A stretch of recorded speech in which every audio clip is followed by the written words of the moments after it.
জয় শ্রী রাধা মাধব। সকল ভক্তের চরণে অসংখ্য প্রণাম জানাই। আশা করি সকলেই ভালো আছেন, সুস্থ আছেন। আজ শ্রীমদ্ ভগবদ গীতার একাদশ অধ্যায় বিশ্বরূপ দর্শন যোগ ৩৫ নং শ্লোক থেকে আলোচনা করছি। এই অধ্যায়ে ভগবান শ্রীকৃষ্ণ অর্জুনকে দিব্য দৃষ্টি প্রদান করেছিলেন এবং অর্জুন ভগবান শ্রীকৃষ্ণের বিশ্বরূপ দর্শন করেছিলেন এবং ভগবান শ্রীকৃষ্ণই যে পরমেশ্বর ভগবান সেই সম্পর্কে তিনি সম্পূর্ণরূপে দৃঢ় সংকল্পবদ্ধ হয়েছিলেন। অর্জুন পরমেশ্বরের বিশ্বরূপ দর্শন করে সেই অনুসারেই জ্ঞান প্রদান করছেন এবং তিনি দেখতে পেলেন এই ব্রহ্মাণ্ডের সকল কিছুই পরমেশ্বরের ওই রূপের মধ্যে অবস্থিত এবং সমগ্র জীবকণ পরমেশ্বরের মুখ্য গহ্বরের ভেতরে জ্বলন্ত অগ্নিতে ধ্বংসপ্রাপ্ত হওয়ার জন্যই ধাবিত হচ্ছে। শুরু করছি ৩৫ নং শ্লোক, বিশ্বরূপ দর্শন যোগ। সঞ্জয় উবাচ, সঞ্জয় বললেন, সঞ্জয় অন্ধ রাজা ধৃতরাষ্ট্রকে যুদ্ধক্ষেত্রের বর্ণনা দিচ্ছেন। ব্যাসদেব তার শিষ্য সঞ্জয়কে দিব্যদৃষ্টি প্রদান করেছিলেন, যিনি ঘরে বসেই যুদ্ধক্ষেত্রে যা কিছু ঘটে চলেছে সমস্ত কিছু তিনি দেখতে পাবেন এবং সেই মতো অন্ধরাজা ধৃতরাষ্ট্রকে বর্ণনা করবেন। তাই সঞ্জয় বলছেন যে এত শ্রুতবচনং কেশবস্য কৃতাঞ্জলি বেপমান কিরীটি নমস্কৃত্য ভয় এবাহ কৃষ্ণং স গদ গদং ভীত ভীত প্রণম্য। সঞ্জয় ধৃতরাষ্ট্রকে বললেন, হে রাজন, ভগবান শ্রীকৃষ্ণের এই বাণী শ্রবণ করে অর্জুন ভীত চিত্তে ও কম্পিত কলেবরে কৃতাঞ্জলি পুটে প্রণাম করে গদগদ ভাবে শ্রীকৃষ্ণকে বললেন। পূর্ববর্তী শ্লোকে বলা হয়েছে অর্জুন ভগবান শ্রীকৃষ্ণের তেজময় রূপ দর্শন করে তিনি বললেন তিনি আর স্থির থাকতে পারছেন না, তিনি অবাক হচ্ছেন। ভগবান শ্রীকৃষ্ণই যে পরমেশ্বর ভগবান এবং তার ওই তেজময় রূপ তিনি প্রত্যক্ষ করে ভগবান পরমেশ্বরকে বললেন তিনি যাতে প্রসন্ন হন।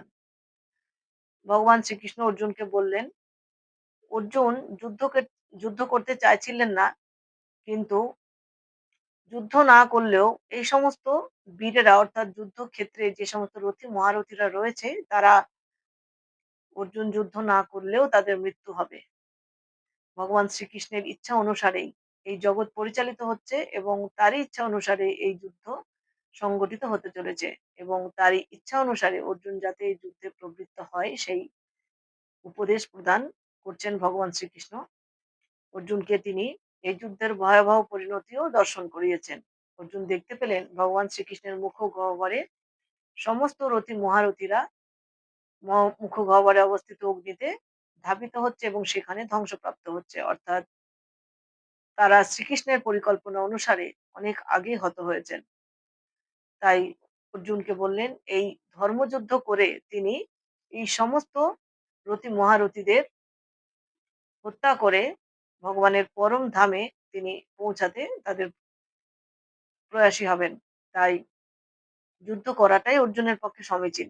সঞ্জয় ধৃতরাষ্ট্রকে বললেন ভগবান শ্রীকৃষ্ণের মুখ থেকে অর্জুন এই সমস্ত বাণী শ্রবণ করে ভীত চিত্তে কম্পিত কলবরে কৃতাঞ্জলি পুটে অর্থাৎ করজোরে ভগবান শ্রীকৃষ্ণকে প্রণাম করে গদগদ ভাবে বললেন, অর্জুন উবাচ, অর্জুন বললেন, স্থানে ঋষিকেশ তব প্রকৃতা জগত প্রহিষ্যত অনুরজ্জতে চ রক্ষাংশে ভীতানি দিশ দ্রবন্তি সর্বে নমস্যন্তি চ সিদ্ধ সংজ্ঞা।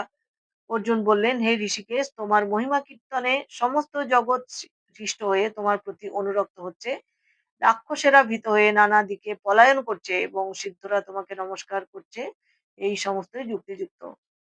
ভগবান শ্রীকৃষ্ণের কাছে কুরুক্ষেত্রের যুদ্ধের পরিণতি সম্বন্ধে অবগত হওয়ার ফলে অর্জুন যুদ্ধ করতে প্রস্তুত হলেন।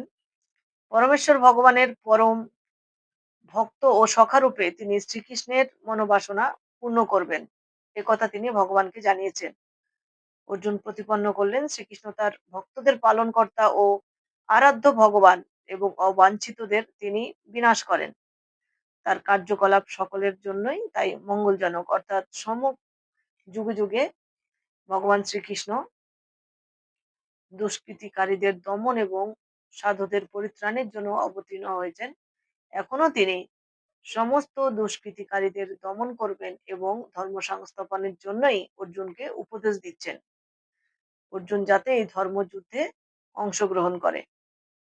তাই অর্জুন এখন দৃঢ় সংকল্পবদ্ধ হয়েছেন। তিনি ভগবান শ্রীকৃষ্ণের কথা মতোই কর্ম পরিচালনা করবেন, অর্থাৎ কার্য সম্পাদন করবেন। কুরুক্ষেত্রের যুদ্ধের সময় আকাশমার্গে উচ্চতর গ্রহলোকের অনেক দেবদেবী, সিদ্ধ ও মহাত্মারা সেই যুদ্ধ দর্শন করতে এসেছিলেন, কারণ সেখানে ভগবান শ্রীকৃষ্ণ স্বয়ং উপস্থিত ছিলেন। সকলেই জানেন এটি একটি ধর্মযুদ্ধ, তাই সেই যুদ্ধকে সরাসরি অবলোকন করতে দেবদেবতারাও স্বর্গ থেকে দৃষ্টিপাত করেছিলেন এই রণাঙ্গনের দিকে। ভগবানের বিশ্বরূপ দর্শন যখন অর্জুন করেছিলেন, তখন দেখলেন দেবদেবীরা প্রীতিপূর্বক এই রণাঙ্গনের দিকে দৃষ্টি নিক্ষেপ করে আছেন। অন্যরা যারা অসুর ও নাস্তিক ছিল, তারা ভগবানের মহিমাকে কখনোই সহ্য করতে পারলেন না। পরমেশ্বর ভগবানের ধ্বংস সাধনকারী ভয়ঙ্কর এই রূপ দর্শন করে তারা ভয়ের বশবর্তী হয়ে সেখান থেকে পলায়ন করলেন। অর্থাৎ ভগবানের শুদ্ধ ভক্ত কখনোই ভগবানের ভয়ে ভীত থাকেন না। তারা অতি প্রীতি সহকারে ভগবানের সেই দিব্য রূপ দর্শন করেন। তাই বিভিন্ন দেবদেবীরা সেই রূপ দর্শন করছিলেন। যেহেতু ভগবান শ্রীকৃষ্ণ যুদ্ধক্ষেত্রে উপস্থিত থেকে যুদ্ধ পরিচালনা করবেন, অর্জুনের ইন্দ্রিয়গুলিকে যুদ্ধে পরিচালিত করবেন, তাই সমস্ত দেবদেবীরা এই যুদ্ধক্ষেত্রের দিকে প্রীতিপূর্বক দৃষ্টি নিক্ষেপ করেই রয়েছেন। অর্জুন নিজের চোখে তা দেখতে পেলেন। পরমেশ্বর ভগবানের মধ্যে সমস্ত দেবদেবীদের অর্জুন দেখতে পেলেন। কিন্তু যারা অসুর, পরমেশ্বর ভগবানের বিদ্বেষী, তারা ভগবানের সেই ভয়ঙ্কর রূপ দেখে ভীতিগ্রস্ত হয়ে সেখান থেকে পালিয়ে গেলেন।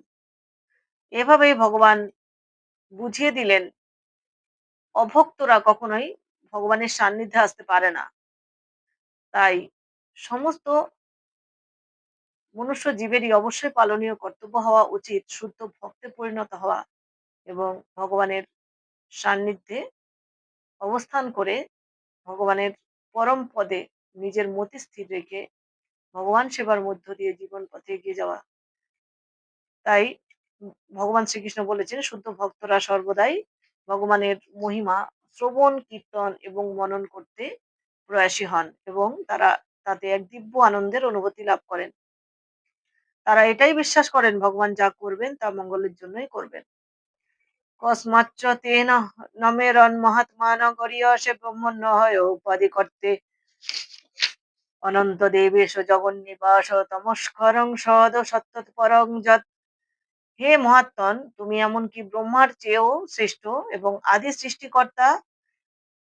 কেন সকলে তোমাকে নমস্কার করবে না? কারণ তুমি হচ্ছেন এই জগতের সৃষ্টিকারক এবং স্বয়ং পরমেশ্বর ভগবান। তুমি অনন্ত, তুমি দেবেশ, তুমি জগৎ বিন্যাস, তুমি সৎ ও অসৎ উভয়ের অতীত অক্ষর তত্ত্ব এবং অবিনশ্বর ব্রহ্ম। এভাবে প্রণাম করার মধ্য দিয়ে অর্জুন বুঝিয়ে দিলেন শ্রীকৃষ্ণ সকলের পূজনীয়, তিনি সর্বব্যাপ্ত এবং তিনি সকল আত্মার পরমাত্মা।